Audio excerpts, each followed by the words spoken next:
Olá pessoal, eu sou Adilson Santana e antes do episódio começar, você vai ouvir uma audiodescrição minha, do meu convidado e do estúdio onde a gente gravou, para que todo mundo tenha acesso à totalidade do conteúdo.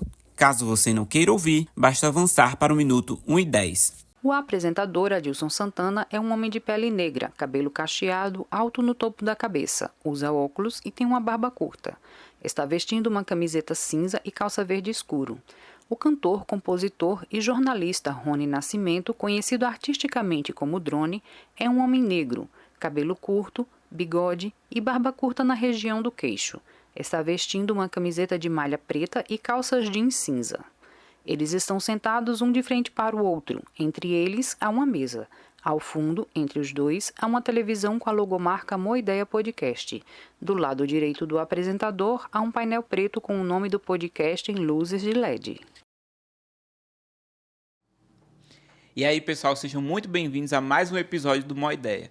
E hoje a gente vai falar sobre rock, sobre periferia, sobre negritude. E eu converso com Drone, ou Rony Nascimento, cantor, compositor, poeta, jornalista e um monte de outras coisas, né? Isso. Seja muito bem-vindo, viu, cara? Muito obrigado, Adilson. Muito obrigado, pessoal do Moideia, pessoal da produção. Estou tentando ser tudo isso aí que você fala, né? A gente está na caminhada pela arte e pela comunicação há um tempo e tentando colocar os projetos para frente. Valeu. Então, vamos lá. Eu lhe conheci já como Drone, né? Eu sabia que você era jornalista porque uma hora ou outra a gente te vê em redes sociais comuns, né? Sim. Então, eu queria entender, antes disso, antes do Drone, quem é o Rony, né? Enquanto pessoa, não o lado artístico. Massa. Rony, ele é engraçado falar em terceira pessoa assim. Eu sou uma pessoa da periferia, sou natural de Santa Rita e circulo entre Santa Rita e João Pessoa, moro nas duas cidades. E eu tenho essa base de periferia desde sempre, assim. Aluno de escola pública, filho de mãe solo, morando num bairro muito popular lá da cidade, que se chama Bairro Popular, inclusive. Então eu sempre tive na arte essa escape, assim. Sempre desenhei, sempre escrevi, desde criança. E agora tentando passar por essa parte artística. Mas eu acredito que a minha base ela vem dessa parte, assim. Muito da história da minha mãe, muito da história que a gente tem lá na rua da minha casa, no bairro, as vivências com a cultura que eu sempre tive envolvido. Mas Rony é isso, é uma pessoa que está tentando encontrar um espaço dentro desse campo, né? Dessa seara da arte. Massa. E quando a gente fala sobre periferia, é muito comum que a gente tenha contato com várias pessoas do bairro. Tem gente que conhece você, mas você não sabe nem o nome. Seja por conta da família, pelo tempo que você mora lá. Eu queria saber como era esse contato, né? Esse ambiente que você vivia. Como era essa troca com a comunidade em si? Sim, sim. Eu sempre fui menino de rua, assim. Criado brincando de toca, barra bandeira, pique-esconde, tudo de rua mesmo. Chegando com o joelho ralado todo dia. Tem aquela música que fala que o joelho ralado dói menos que o coração partido. É mentira, porque dói mais, dói bem mais. E eu tenho essa vivência com os meus amigos. Eu tenho muita memória de estar sempre na rua, a minha mãe me chamando tarde da noite para entrar e eu pedindo para ela, peraí, só mais um pouco. E na adolescência a gente foi tentando encontrar um espaço junto a grupos para pertencer, né? Então sempre veio a questão da igreja, sempre veio a questão dessa parte da comunidade que fazia com que o jovem se sentisse mais pertencente. Então eu fui da igreja católica numa busca infinita por um autoconhecimento. Eu já fui da igreja católica, já fui da igreja protestante, já fui mormon e nenhum desses espaços eu me senti acolhido de verdade. Então a minha vivência era sempre essa, parecia que eu estava sempre tentando buscar uma resposta, uma coisa, um porquê, que a arte e a música têm me mostrado um pouco mais. Uhum.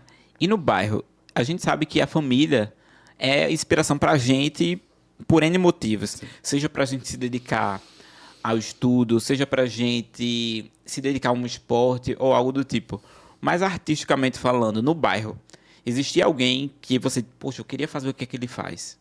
Sim, sim. Santa Rita ela tem uma divisão assim territorial, que é uma parte que é do lado de cada BR, que é a parte mais histórica da cidade, e a parte do outro lado da BR-230, que é a região de Tibiri 2, Marcos Moura ali. E são dois movimentos bem diferentes. E no bairro de Tibiri sempre teve muito artista da área do rock que eu admirava muito. Então, Robson Feoli, Aladim Pereira, o mestre Márcio Júnior, essas pessoas sempre tiveram um trabalho com rock assim no bairro que eu achava muito massa, que eu queria fazer também. E depois eu comecei a conviver com esse pessoal na parte de produção e eu vi que era uma possibilidade. Então, desde sempre essa parte da música vinha nessa minha trajetória como uma opção para o ócio que geralmente as comunidades têm em relação ao poder público, que não propõe nada para a gente, né? Assim. Então eu fui do grupo de coral da igreja, sempre tinha voz muito grave, então era, como é que eu digo, é um membro sempre muito procurado no coral, os baixos. Mas ainda não era uma coisa que eu estava afim de fazer, sabe? E eu fui encontrando nessas pessoas essas referências de música e dentro do rock, era isso que eu almejava e são essas pessoas que eu tinha principalmente, assim. Aham. A gente sabe que existem algumas coisas que, no senso comum, vou usar aspas porque a gente sabe que não é verdade, Sim. de que alguns assuntos a periferia não tem acesso, ou pelo menos não deveria gostar. Ou, Sim. no senso comum, né? Que seja um anime, seja uma pessoa mais geek. Vou dizer, como é que tu vai ser geek aqui?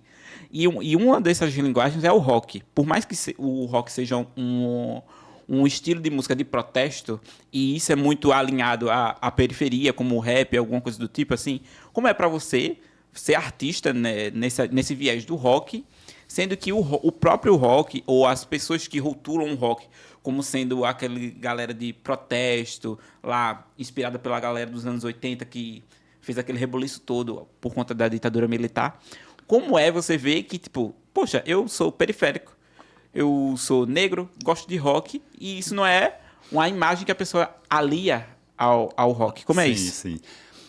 Primeiro que a gente tem que lembrar que o rock tem uma origem preta, né? Preta, de uma mulher preta, enfim. Então, eu acho que isso tudo já quebra esse argumento dessa galera que tenta falar isso. Mas eu concordo, eu vejo que realmente a maioria das bandas que a gente tem de referência, os fronts são pessoas brancas, são homens brancos geralmente. Tirando a galera do Sepultura, eu não consigo lembrar de uma galera preta na cena até certo momento, né? Porque agora tem o pessoal do Black Pantera, do Baiana System, que a gente já vê isso. Mas lá na cidade era muito pior, porque o rock, apesar dele ser uma ferramenta que sempre teve presente, mas sempre foi muito periférico e deixado de lado. Então, quando você opta por fazer uma coisa desse tipo, o pessoal realmente estranha e diz, como assim? Por que não vai fazer, sei lá, pagode, swingueira, que nessa região aqui era sempre muito comum, né?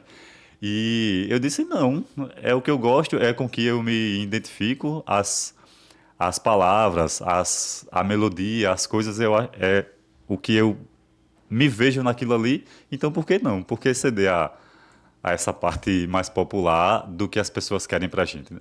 Aham. Eu acho que é só vontade própria mesmo. E uma coisa que me chama a atenção sempre é o nome escolhido do artista. Porque, por exemplo, já passou aqui Icô, que eu pensava que o nome dele era Igor, mas não era, é Felipe. Mas ele tinha uma explicação porque Icô. Prio It passou por aqui, eu perguntei por que o It, né? Então, o seu, eu queria saber por que drone? Qual é o viés, né? Artisticamente falando, qual é o significado do Massa. nome? Eu gosto de responder essa pergunta. Porque eu pensei muito assim, sempre que a gente vai montar um projeto, a gente sofre com o nome, né? A gente tem tudo ali, mas no final de escolher o nome sempre cai no clichê de ser ou o nome da pessoa, ou juntar letra com número, ou a fazer alguma coisa desse tipo. Quando eu pensei em drone, eu pensei nessa proposta de você poder ver as coisas de longe, observar as coisas de cima, ter uma visão ampliada sobre os assuntos, porque o drone ele consegue fazer isso. Tem até na minha descrição, assim, na mini bio, quando eu mando pro pessoal, tem dizendo que o drone ele consegue captar momentos de beleza, como por exemplo uma natureza, uma paisagem, momentos difíceis como guerras, como filmagens de câmeras de segurança, enfim. Então a gente consegue ter uma visão de coisas boas, coisas ruins, e a gente consegue fazer disso um ponto de vista nosso. E Rony é o meu nome, Rony Nascimento, e o drone, então eu achei que juntar essas duas coisas era uma proposta que eu poderia colocar a minha identidade e mesmo assim dizer que eu consigo, pelo menos tentar observar as coisas de um outro ângulo que não seja o meu umbigo, assim. Aham. Quando eu escrevo, eu tento fazer muito isso, assim, eu tento trazer as vivências, do que eu observo como possibilidades, mas fora do meu universo, assim. Eu tento escrever para além da minha bolha. Aham. E quando você diz assim, eu observo e tento enxergar e colocar os assuntos que eu enxergo, né, dessa visão de cima, na minha música, na arte que eu faço. Mas o que é que a gente pode ver e entender, tirar da lista aí da sua música, como esses assuntos que você disse, o drone, ele capta mensagens lindas, mensagens de guerra, câmeras de segurança, uma imagem que ninguém está esperando e ela surge ali na nossa Isso. frente. Então, o que é que você pega disso e coloca na sua música? Eu acho que a gente sempre parte do micro, né, do pessoal para o universal, assim. Eu acho que quanto mais regional, por exemplo, a gente mais universal a gente consegue ser. Então, sempre tem uma questão do indivíduo querer sempre ter o destaque. A gente quer se destacar por alguma coisa. Então, quando eu escrevo pensando, por exemplo, em Não Resta Nada, que foi a minha primeira música de trabalho, que eu falo na música que a partir de agora, que eu sei quem eu sou, o medo não me prende mais.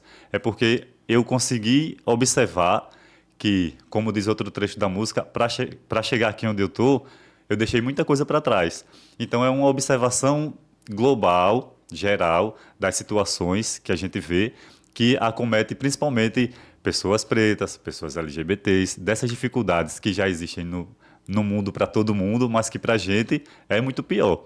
Porque sendo uma pessoa de periferia, sendo um homem gay, sendo um músico que está tentando engatar no rock, na Paraíba, em Santa Rita e João Pessoa, a gente fica sempre tendo uma barreira a mais, porque não desmerecendo o trabalho de ninguém, mas a gente vê que a oportunidade aparece, por exemplo, para certos perfis, tanto de pessoas como de música, estilos musicais e características físicas ajudam você a chegar em lugares mais rapidamente.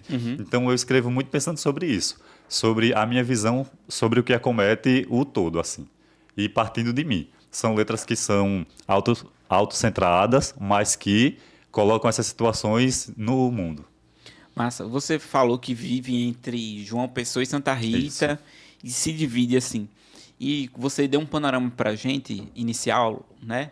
Sobre o rock em Santa Rita, né? E aqui em João Pessoa, como é essa sua entrada também nesse cenário?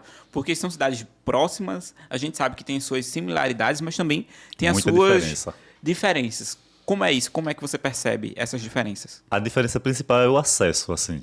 É muito difícil falar nesses assuntos sem ter um tom de pesar a mão ou de crítica. Mas existem grupos fechados que você não consegue acessar, existem espaços que você não consegue acessar, porque você não tem os contatos, a formação da sua banda não é daqui, as agendas dão preferência para as pessoas que são da cidade, o que realmente faz um pouco de sentido, mas eu acho que como a região metropolitana ela é muito integrada, a gente vê Cabedelo, Bahia e Santa Rita, elas vivem em João Pessoa. As pessoas que moram nessas cidades, às vezes, trabalham aqui, ou passam pelo centro, ou estudam na universidade, ou passam na integração, enfim.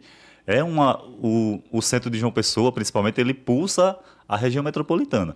E quando você tenta acessar esses espaços, como algumas casas de shows que, por exemplo, não querem pagar o seu trabalho, querem que você toque em troca de cachê, ou não aceitam, ou não tem vaga, ou ficam fazendo uma análise muito própria do que é ou do que não é comercial para lá. Então, eu acho que o acesso é a principal dificuldade que eu vejo assim, dentro dessa diferença entre uma cidade e outra. Porque lá a gente tem o nosso ciclo, a gente consegue fazer a movimentação. Existem movimentos em Santa Rita, Bahia e Cabedelo que a gente vê que é mais próprio dos grupos de lá, mas que dificilmente consegue adentrar nos lugares para poder expandir, né? Por isso que, acho que é um assunto que pode até ser mais para frente, mas quando eu lancei o meu primeiro trabalho, eu fiz questão de colocar o máximo de pautas possíveis como comunicador. Eu consegui colocar o lançamento da música e do EP em vários veículos de comunicação para dizer para as pessoas que existe um trabalho que é da região metropolitana, mas que está circulando na capital, assim. Então, o meu objetivo foi esse, criar muita mídia, descer o pau na comunicação, do projeto para poder as casas entenderem que tem um trabalho, que tem responsabilidade, que tem qualidade, que está tentando se chegar no mercado. Você pontuou uma coisa que é bem interessante. Você disse como comunicador. Você acha que a música é mais uma forma de você comunicar uma coisa que, para além do texto, para além do seu fazer jornalístico, você não conseguia? Ah, com certeza. Com certeza, porque eu sempre tive uma questão com a comunicação muito de autoestima, assim, de nunca ter me visto, por exemplo, na maioria dos repórteres, nos apresentadores. A gente vê que existe um padrão que está se quebrando agora há pouco, mas existe esse padrão das pessoas brancas, das pessoas que são de fora, ocupando os principais espaços dentro da comunicação dos veículos abertos, principalmente de TV, que é onde eu atuava mais efetivamente. Então eu nunca vi assim, nunca me via com autoestima suficiente para querer, por exemplo, ser repórter. Então a música ela veio com esse papel de fazer com que eu pudesse dizer aquilo que eu queria e que não tinha como do jeito que eu pensava profissionalmente, porque às vezes a gente tem uma visão sobre o mercado e quando a gente chega, você vai murchando aos poucos assim, entendendo que talvez não fosse aquilo que você imaginava e vai confirmando isso aos poucos. Eu não estou criticando a área, nem a empresa que eu trabalhei, porque me senti muito bem acolhido.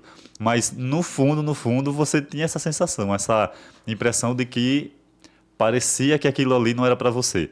Esse sentimento, né, a síndrome do impostor, que você está ali fazendo as coisas, você bota a cara, você mete o sorriso, mas parece que você não é qualificado o suficiente, parece que você não tem a mesma capacidade que aquelas pessoas que estão ali e que teve um arcabouço maior no que diz respeito a ter acesso às coisas. Porque se você, por exemplo, vem de uma família de classe média, você vai para a universidade, você vai ter acesso a milhões de possibilidades que uma pessoa que vem da periferia e que só tem o dinheiro a grana da passagem, às vezes não tem como tirar xerox, que é a situação de muitas pessoas. Antes de fazer jornalismo, eu fazia relações internacionais. E eu tranquei o curso porque era um curso muito caro. É um curso público, mas que tem congresso toda semana, que os livros são caríssimos, que as xerox são enormes, que você tem que tirar material todos os dias, e daí eu não conseguia fazer isso. Aí eu parei, analisei a situação e disse que eu não conseguia. Depois eu vi que eu me identifiquei mais com a comunicação do que com o próprio curso de RI. Mas parece que essa dificuldade influenciou nessa identificação, entende? Uhum. Como se você assim, isso aqui não é para mim, então eu vou procurar o mais perto possível disso. Porque a maioria dos congressos de RI, eles acontecem em Brasília, em São Paulo, não tem nada aqui praticamente. E aí eu fui analisando o mercado, analisando as possibilidades, eu vi que não podia e que a comunicação era o mais perto daquilo ali. E hoje eu não me arrependo porque eu adoro trabalhar com jornalismo. Você falou de ter trocado o curso, né, de RI para jornalismo, ter feito também essa mudança de sair de trabalhar na televisão para trabalhar com assessoria de comunicação. Eu sei que não é uma transição de carreira, né? Mas você espera em algum momento se dedicar única e exclusivamente com a música, com a arte? Qual é essa pretensão? Com certeza, sim. Tendo a oportunidade, a arte ela é um sonho que a gente fica alimentando com o trabalho. Eu vi uma entrevista da Tracy, das Gêmeas, que ela disse assim, perguntaram para ela o que é que a pessoa precisava fazer para se manter na arte. Ela disse, trabalha, porque é com o trabalho que você vai conseguir pagar a gravação de uma música, é com o trabalho que você vai conseguir ir para um show. Ela disse que tinha um show que era em outro bairro, ela não foi porque ela não tinha grana para pagar o táxi. Só depois que ela começou a trabalhar, que ela conseguiu ir, que ela conseguiu fazer a presença nesses eventos que ela precisava. Então, eu realmente afirmo sem medo de que eu trabalho para poder manter a minha esperança de um dia viver de música. Então, isso a gente vem sempre trabalhando, estudando, se qualificando, para se especializar naquilo que eu quero fazer, que é cantar, que é tocar, que é colocar o meu som para frente. Ainda falando um pouquinho sobre a pergunta anterior, que tu falou sobre a questão de expressar, né? Expressar com a música o que não consegue com a comunicação. Tem um trecho de uma música da Pitty, que foi uma das minhas principais referências, que é Ela diz, eu queria era dizer diferente aquilo que todo mundo sente, mas não consegue expressar. Então, às vezes, a gente tem na música essa possibilidade de escrever os nossos sentimentos e a nossa visão do mundo, como o drone, que muitas pessoas se identificam assim. Então, a ideia é essa, de um dia poder e querer viver somente da arte, da música. É um sonho, meu Deus do céu, eu trocaria tudo por isso. Massa. E agora, pra gente ir pros finalmente, né, na verdade, eu queria que você desse uma mensagem para os Rony que existem aí. Aí você pode olhar diretamente para a câmera e dizer o que você acha sobre se a pessoa quiser entrar na arte, se ela quiser trabalhar com comunicação, essa questão de dificuldade. Dá um panorama, ou, entre aspas, assim, o caminho das pedras para essa pessoa. A gente sabe que não vai ser o mesmo, Sim. mas que um certo guia ali faz com que esse caminho seja um pouquinho mais fácil, tenha menos, impedimentos. Entendi. Eu gosto sempre de citar, assim, outras pessoas, outros artistas de outras áreas, sabe? Eu vou olhar para a câmera já já. Tá. Mas eu vi Fernanda Montenegro dizendo assim, quando ela foi perguntada sobre fazer teatro. Uma pessoa que quer fazer teatro tem que fazer o quê? Ela disse, desista. Pare, não tente, nem comece. Mas se você não conseguir dormir, se você não conseguir comer, se você ficar agoniado, se você quiser fazer aquilo ali, aí sim você vá atrás. Então, como ele disse que não tem uma fórmula, mas o que eu posso dizer é o seguinte, você estuda o máximo possível dentro da área que você quer fazer, que é o que eu estou fazendo agora, até que tardiamente, e você se dedica ao máximo. Tudo que você fizer, você faça pensando na sua arte. O trabalho que você faz, as coisas que você cede, os lugares que você vai sempre pensando no que é que você pode extrair dali para o seu material ser um material de qualidade. E é claro que a gente sabe que existem limitações financeiras, de acesso, de lugar, de bairro. Santa Rita, João Pessoa, os estúdios mais estruturados ficam aqui, por exemplo, em relação à música. Então a gente sabe que existem certas pedras no caminho, mas que a gente tenta pular da forma mais possível que a gente conseguir. E é isso. O que eu digo é se dedicar, se for realmente o que você quer, colocar a cara a tapa, não ter vergonha, não achar que o seu projeto é menor do que o outro, não achar que você é menor do que o outro e evitar a comparação, porque a comparação só vai colocar a gente cada vez mais num buraco que vai se afundando e a gente não consegue encontrar o trampolim para voltar. Então o que eu digo é isso, se você quer, corra atrás e se capacite da melhor forma possível para fazer isso. Massa. Para a gente encerrar, eu gostaria de agradecer a sua vinda aqui. Eu que agradeço. E essa troca de ideia, conhecer um pouquinho mais da sua história e saber o que é que o artista e a pessoa por trás do artista pensa sobre esses assuntos que a gente tratou aqui no podcast. Eu acho que o Uma Ideia é um produto assim, essencial, é um podcast muito importante para João Pessoa e para a região, porque dá oportunidade para a galera que é da periferia mostrar o seu trabalho, mostrar a sua ideia. Então eu acho que é uma oportunidade única que os artistas têm. Se for convidado, venha. Se não for, se ofereça, como eu fiz. Porque eu acho que é uma vitrine assim, maravilhosa e eu parabenizo você e o pessoal da produção por essa iniciativa que assim, dificilmente a gente vê igual, né? Dar espaço para a galera da periferia mostrar o que está fazendo. Muito Massa. obrigado por aceitar o meu auto-oferecimento e por trocar essa ideia comigo. Agradeço. Massa. Muito obrigado, viu? E Valeu. até uma próxima, né? Quem sabe? Sim. Da próxima a gente vem aqui para mostrar a música. Então, pessoal, esse foi mais um episódio do Uma Ideia. E na próxima semana eu volto de novo. Não se esquece, favorita a gente no Spotify, segue a gente no Instagram e se inscreve aqui no YouTube também. Na próxima semana eu volto. Fui! Tchau! Realizado com recursos da Lei Paulo Gustavo, Operacionalização Secretaria de Estado da Cultura, Governo do Estado da Paraíba. Paraíba, 3 de outubro de 2024.